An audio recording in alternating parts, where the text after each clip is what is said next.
Esselamu Aleyküm. Artıq fasadımızda görüntü əmələ gəlir. Termoqranit daşlar artıq demək olar ki, hər bir yerdə işlənib.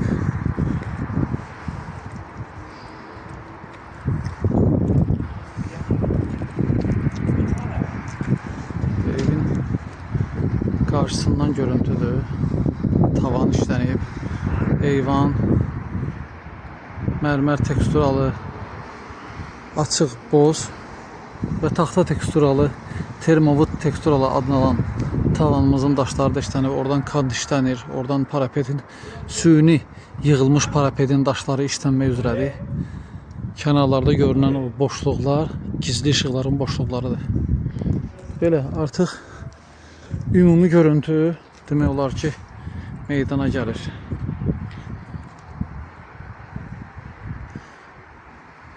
Burada düzdür, lesalar var. Lesalar biraz ümumi görüntünün daha da gözəl görüntüsünə mane olur. Amma ki, lesalar söküləndən sonra inşallah lap daha gözəl görüntü əmələ gələcək.